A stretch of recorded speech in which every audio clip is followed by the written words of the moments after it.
You are listening to C-Suite Perspectives, a podcast by the Conference Board. Welcome to C-Suite Perspectives, a signature series by the Conference Board. I'm Steve Odland from the Conference Board and the host of this series. And in today's conversation, we're going to discuss the two major presidential candidates' views on everything around fiscal health, financial health, debt, deficit, and where we're going to end up in November. Joining me today is Dana Peterson, the chief economist at the Conference Board. Dana, welcome. Hi, Steve. It's great to be here. So, Dana, I'm sure that most of our listeners are very sophisticated and understand these terms. But just to level set, can you just run through what we mean when we talk about fiscal policy at the federal level? What's the debt and what's the deficit? Sure, absolutely. So fiscal policy is basically any decision made by governments. And at the federal level, it's the administrative branch, which is the White House or the president. It's also Congress. It's also laws that are put into place by the Supreme Court. But I think what really matters for the election is the composition of Congress as well as who's going to be in the White House. And again, here in the US, we have two major parties, the Republicans and the Democrats, and that mix will determine how much does or does not get done. So the Conference Board is completely nonpartisan, non-political, and that's the conversation that we'll have today. So our listeners should not intuit, whether we're trying to support one candidate or another, because we're absolutely not. What we're trying to do, though, is go through each of the policies as it relates to all of these areas, to inform people as to, where everybody stands. So taking that approach, let's just dial through some of these issues, Dana. Let's start with personal taxation. We've got the 2017 Tax Act. It's set to expire next year. What are the positions of the two candidates, and what do you think will happen here? Sure. Well, one candidate, the Republican candidate, has basically said that he would he would basically extend all the tax cuts. And the tax cuts that are going to be expiring mostly relate to individuals. So, mom and pop households, but also sole proprietors. So, doctors who may own a small business, and also anyone who's obtaining income through pass-throughs. And there are also a number of provisions like tax credits for businesses and also for individuals that were either increased or even some tax rates were reduced to allow those individuals and businesses to have more take-home income or more revenue. Okay, and Vice President Harris? Yes, so she's not made it clear that she would allow all of those measures to be extended. Most likely she would negotiate. And what we've heard is that her focus is on raising more revenue from corporations and high-income individuals, mainly people who are making more than $400,000. And so some of the things that she's mentioned are raising the corporate tax rate from the current 21% rate to 28%. Also taxing all manner of things that fall under capital gains. Again, that's targeting corporations and your wealthier individuals. And so she might make compromises on those things in order to keep the tax cuts for individuals. But even still, it's not clear what exactly is going to happen. 28% corporate tax rate may not even be real. It's just kind of an opening salvo. And maybe the corporate tax rate isn't raised at all. It's only raised somewhat.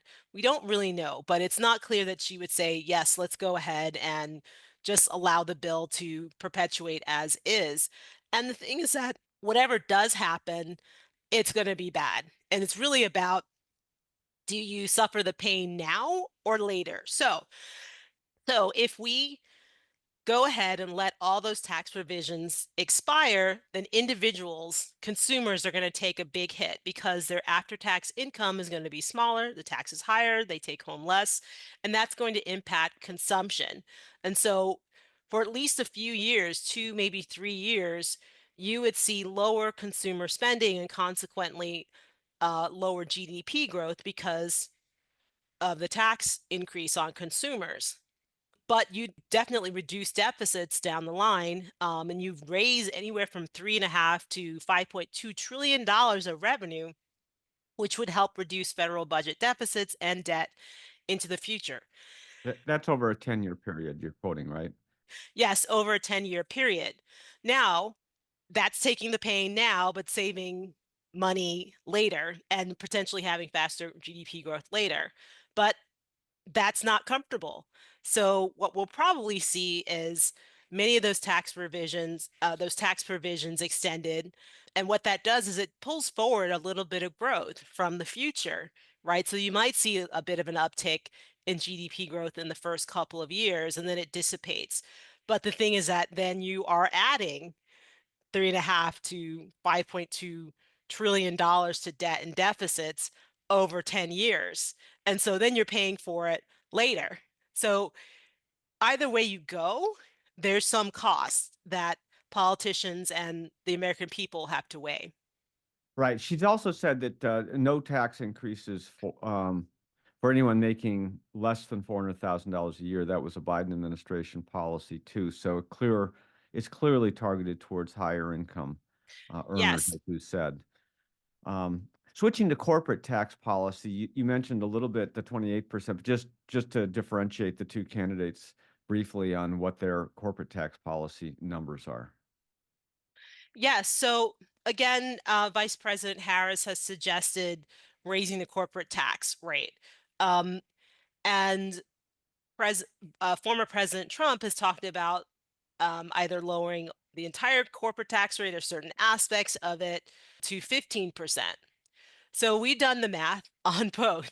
And yes, there are costs and benefits to both. So certainly if you lower the corporate tax rate to 15%, you're going to lose a lot of revenue over 10 years, but you will get a little bit of GDP growth initially, but it's not as much as you might think because oftentimes corporations are going to take those savings and pass it on to shareholders. Some of it does go into investment, but those investment commitments may be over a number of years. And this is what we saw back in 2017, where yes, some companies gave out $1,000 checks, but they didn't necessarily raise wages for all of their employees. And yes, they did engage in, bigger dividends and stock buybacks. And the commitments to investment were usually over longer periods of time.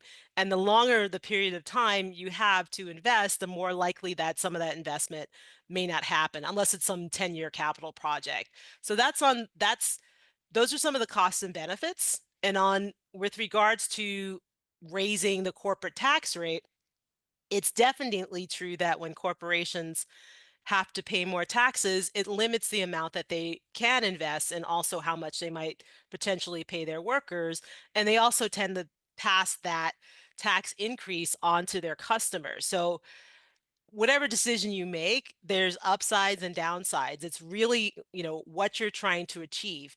But the thing is that if corporations invest in growth types of aspects, like partnering with governments in terms of investing in infrastructure, which is something we're actually seeing right now, then that's great for the economy, not only in the short run, but also for the longer run. Yeah, and if corporations earn less right across the board, you should see the stock market reflect that, which would mean a correction for that, or vice versa, which would be sort of a one-time step up, step down, which would hit investors, IRAs, and that kind of a thing. Okay, how about the global minimum corporate tax? Because the candidates differ on that as well.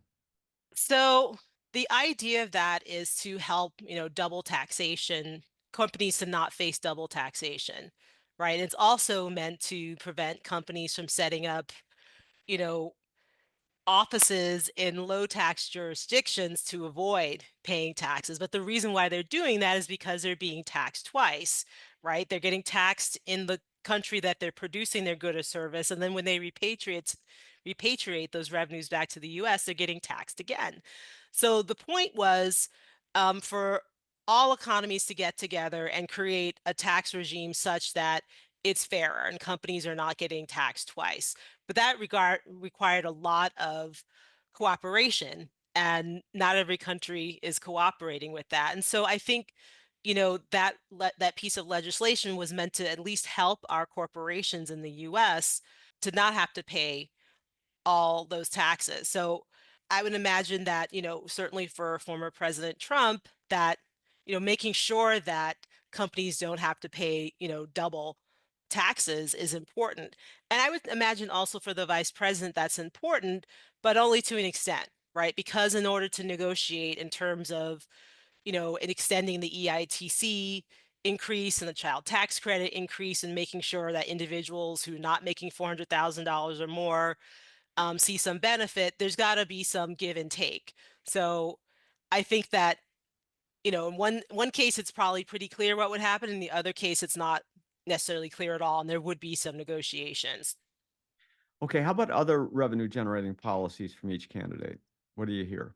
Well, not much.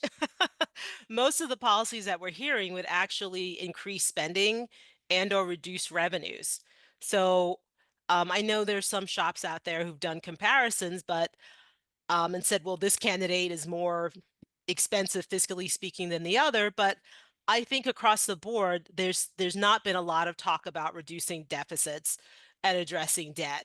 And we need to have that conversation because sooner or later, it is going to impact the ability of the US government to borrow debt to finance to issue treasuries to finance the existing debt and also to build out new things to generate productivity for the future. Okay, so Dana, we've talked about these policies that they've been talking about in their campaign, but as we all know, our government set up with, the president and Congress having to agree to enact legislation. What things can they do unilaterally without Congress? And then what things do they need Congress for? Absolutely. So the executive branch or the president has tremendous power over regulation, tariffs, and also use of military power, as well as executive actions to kind of get things done without Congress. But when it comes to legislation, the president cannot pass any legislation on their own. They must go through Congress. So that means that they have to find a champion in Congress to carry whatever it is their ideas are. And then it has to be passed by Congress first before the president can sign off on it. And basically say, yes, this is a done deal. So big things like the tax cliff that we just talked about, you need Congress to pass any changes in the law because the current law is that all those provisions will expire as of December, or I'm sorry, as of, the beginning of end of fiscal year 2025.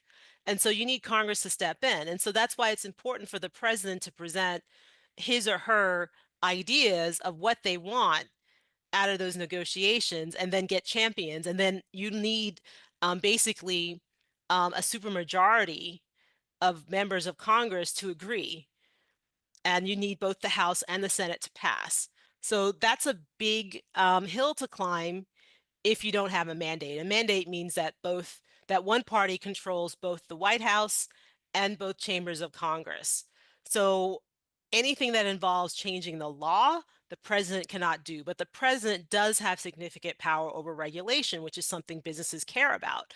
And certainly in the first term of President Trump, there was massive amounts of deregulation.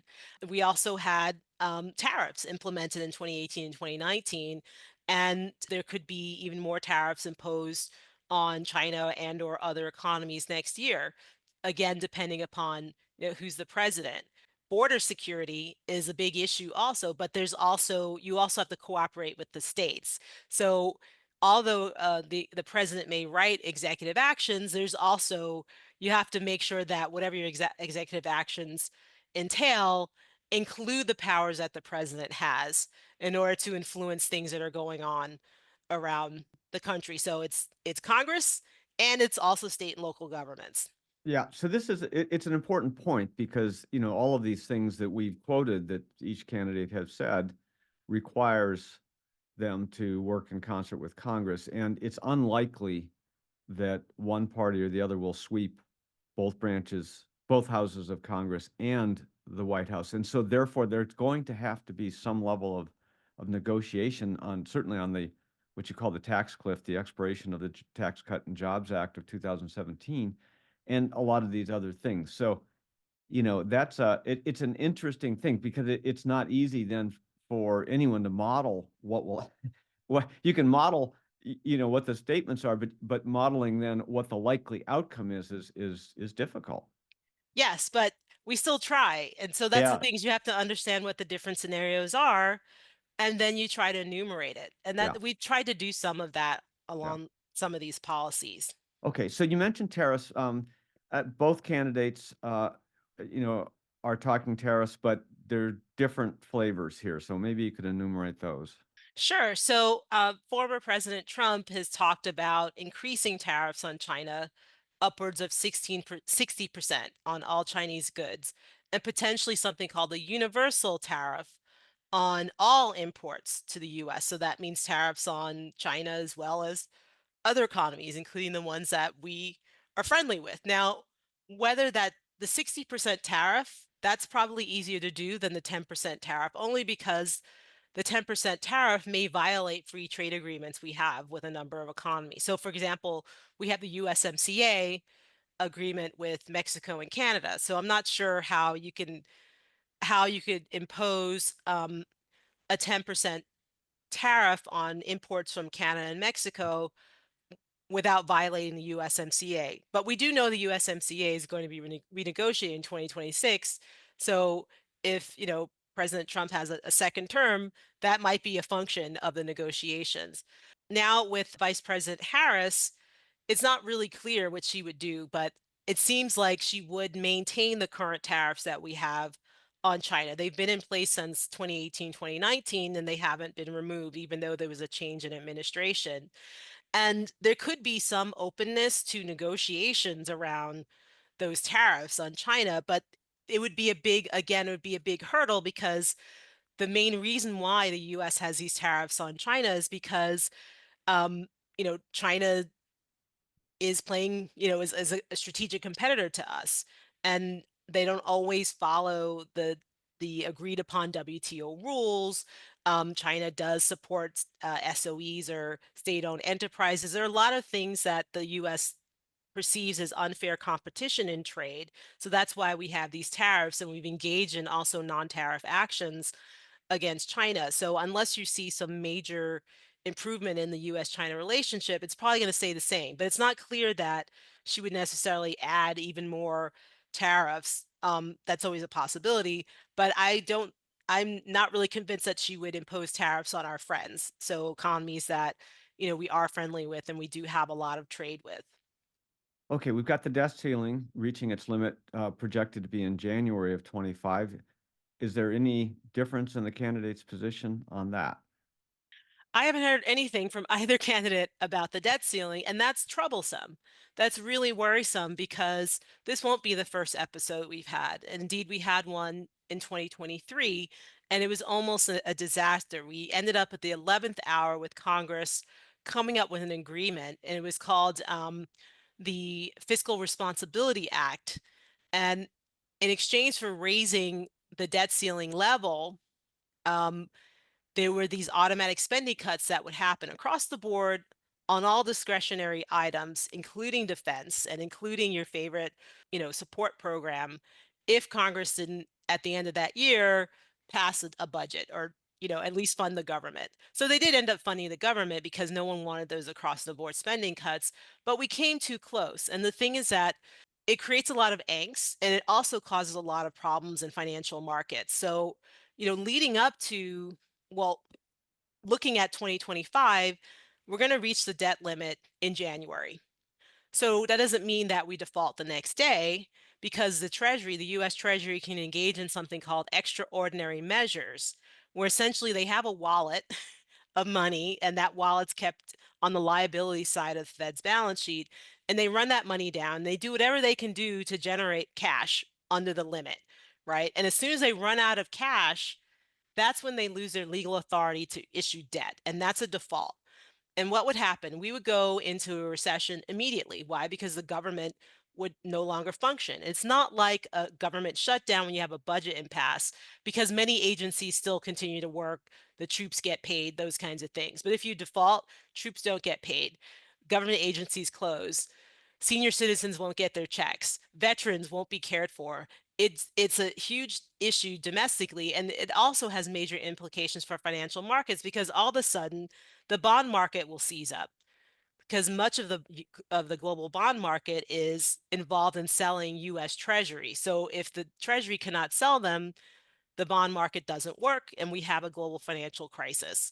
So we don't want that to happen. And so the troubling thing is that, Congress usually doesn't pay attention to it until you get very close to what's called the X date, the point at which Treasury runs out of options for being able to have that authority to issue debt.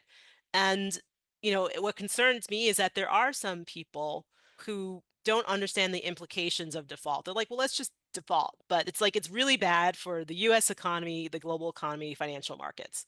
It's politically bad too, and neither one is talking about it, but it's low probability that either one would want that on their record, given everything that you've talked about as well. Let's go to immigration. There's the southern border thing, which takes up a lot of oxygen, but comprehensive immigration reform is something we've been talking about for 25 years and hasn't happened. What are the two candidates' positions on immigration? So both candidates are heavily focused on border security, given the fact that over the last few years, we have seen an influx in undocumented persons coming to the United States. So this is a campaign issue, and both of them are saying we're very concerned. So the main differences is that former President Trump has indicated that he wants to deport people who are undocumented immigrants in the US in mass. And we haven't heard that kind of language from Vice President Harris, but I think she'd be more open to immigration reform.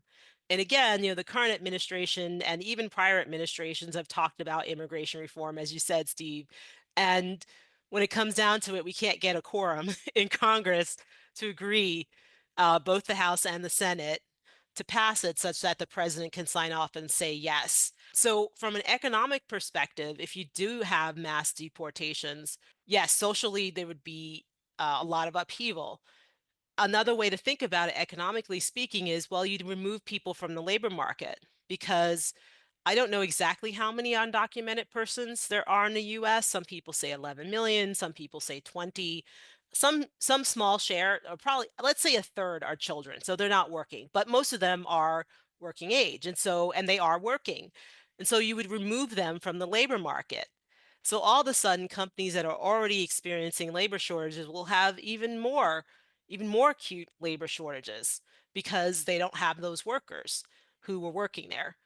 So that's going to cause massive disruptions, in supply chains, in production.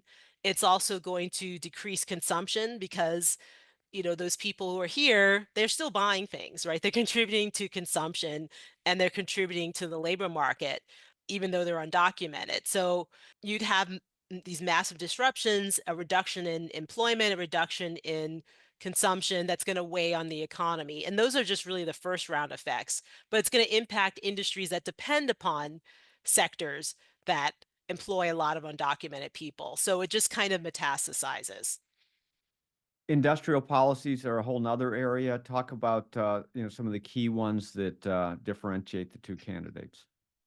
Absolutely. So let's start with what's happened in the last few years with the current administration. We've had three major pieces of legislation that have been called, US or American industrial policies. And the first one was a focus on infrastructure. And the second was a focus on the Inflation Reduction, I'm sorry, the Chips and Science Act, which was a focus on investing in technology. And then the third was the Inflation Reduction Act. Whatever you think about the name, there were a number of policies within it that focused on the greening of the US economy. Between these or amongst these three different bills, and also the fact that the US is very concerned about this, kind of chilly relationship we have with China and that we're competing with China along a number of fronts, we've seen massive investments associated with these three bills. And it's showing up in GDP growth. So the contribution from the government sector to GDP was actually negative for some time. And then as soon as the infrastructure bill was passed, it flipped to positive, and it's been significantly positive every quarter. But not only that, there's been crowding in, meaning businesses have been partnering with government in terms of investments. And also, given these industrial policies, but also coupled with the bad experiences companies had with supply chains and the massive disruptions from the pandemic, more companies are diversifying their supply chains. They're bringing some of their supply chains back home. So that means there's been a lot of investment in building factories. And once those factories are built, you're going to need to hire people to work in those factories. And meanwhile, the focus on infrastructure has been tremendous also, because there's lots of spending on fixing bridges and tunnels, and even creating some new things, and that's all showing up in GDP now. It's showing for government, it's showing up in non-residential investment within GDP on the corporate side, and it's also going to generate faster productivity, or what we call total product factor productivity in the future, which is, the sum of ongoing investments, but also the benefits of past investments. Think about if you're a business and you have trucks, if you don't have to keep changing the tires every few months because the roads are bad, or it doesn't take you for, twice as long to get your shipments to where they need to be because the bridges are better, you're generating growth and greater productivity. So while economists would usually say industrial policies are bad because the government is choosing winners and losers among businesses, the policies that have been put in place, rather surprisingly, have benefited a lot of businesses, a lot of states across the US, and is actually generating growth. And we could see more of that, certainly if, VP Harris wins. If former Vice President Trump wins, he has talked about repealing the Inflation Reduction Act, but we think that maybe only certain elements might be repealed, but certainly not all, and including the energy greening elements, because many of the projects that have been started or are being funded are in states that tend to lean more Republican. So Well, I and would imagine he would need both houses of Congress to go that with too, him. absolutely. And what I'm saying, the point I'm making is that the Republicans in Congress probably would not want to go along with something that's going to take Oh, away money from their states. So yeah. that was where I was getting to. Yeah, and much of it's in flight. So that one, yeah. Let's turn to housing, because housing has been one of the contributors to the stickiness of inflation. And you said this for the last couple of years, that it was going to be, and it was going to take a long time to work through. And there's supply and demand issues. What are the candidates' policies as it relates to housing? Sure, I haven't really heard much from President Trump's campaign around housing, but certainly VP Harris's campaign has been very much focused on housing, affordable housing, creating more units, helping people to purchase those homes and keep them over time. And that's really significant because ever since the great financial crisis, which was fomented by a housing bust, we've had underinvestment in housing in the US, not only for new structures, but also for existing structures. And it hasn't gotten better. We've seen less and less building of housing. That's a function of a number of things.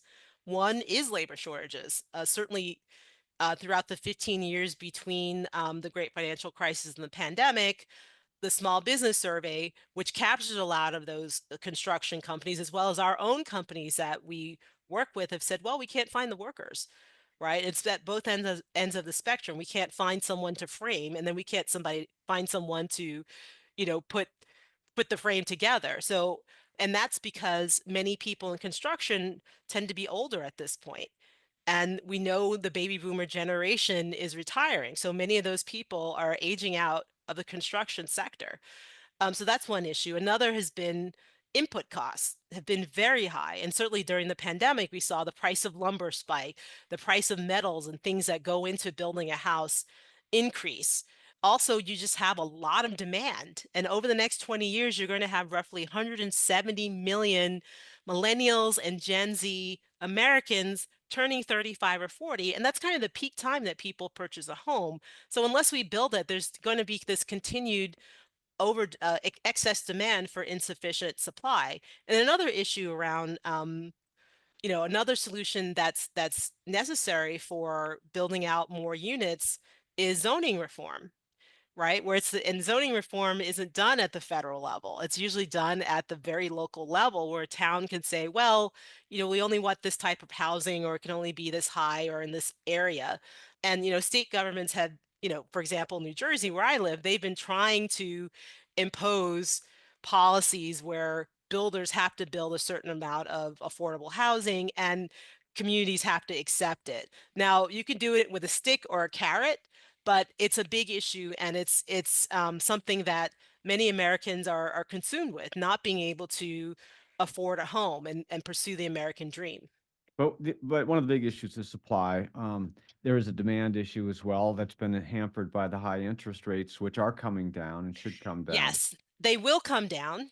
That's our forecast, and even the Fed saying they're coming down. But even during the period of time, if you look at existing home sales and also new home sales, during the period between the great financial crisis and the pandemic, interest rates were at zero for a lot of that period of time, and you didn't see much construction. And that's because builders got burned, during the great financial crisis. And then they had all these other challenges that are limiting the ability to create supply. So even as interest rates rise, yes, it'll help loosen up the resale market, but it's not going to be enough. You still don't have enough units. So you need regulation, you need construction financing to loosen up, then you need mortgage rates. So still a lot of stuff here. And as you said, you're hearing this only from Vice President Harris, and that's those are mostly spending tactics to help with the affordability. You're not hearing much from the other side as it relates to the policy, other than letting the market work on that. So Dana, just in closing here, we've highlighted their fiscal policy differences, but depending on what gets through and whether Congress works with them and so forth, as you've said, it will have an impact on the annual debt and the long-term deficit. And so therefore, as CED, our Public Policy Center, has advocated for a long time, as you've written, we need to deal seriously with this fiscal situation. Just a couple comments on that. Absolutely. I think the one thing both candidates have in common is that many of their policies would contribute to larger annual federal budget deficits and debt. Now, they could implement policies that help offset that, which would be great. And certainly not all government spending is bad. Certainly, spending on things like technology and innovation and infrastructure, like I said, generates productivity now and in the future. But still in all, we have to worry about, well, how do we pay for this? And certainly right now, debt as a share of GDP is already 100% for the US. The optimal share is 70%, and it's only going to worsen over the coming decades. So we do need a conversation about this, and I'm hoping that maybe next year, and even if it takes a crisis like the debt ceiling, we'll see our leaders here in the US think about what do we do to reduce deficits and debt. And it's going to take some measure of sacrifice, but you can reduce that sacrifice if you take the time to do it instead of trying to accomplish it in 10 years, maybe 20 years. And also thinking of ways to make the spending that we're engaging with and the revenues that we're collecting fairer, where you spread the risk, right? And you also make sure that we're, for example, not punishing senior citizens for working, or making sure that we're not giving senior citizens who don't need the money or want the money Social Security, so that we can, give it to those who really need it. So just making sure that we're engaging in policies that make sense to help reduce these things. Because if we don't, we're going to get to the point where investors are going to punish the US for not having fiscal discipline. And at that point, that poses a threat again to our government to be able to issue debt to pay for old obligations, let alone new obligations, and also just the strength of the US dollar and also the influence that the US has globally. So it's important that we get our acts together, just, in terms of influence, but also so that we're not generating more inflation and less growth in the future. Dana Peterson, thanks for being with us today. Sure, absolutely. And thanks to all of you for listening in to C-Suite Perspectives. I'm Steve Odland, and this series has been brought to you by the Conference Board. You have been listening to C-Suite Perspectives, a podcast by the Conference Board.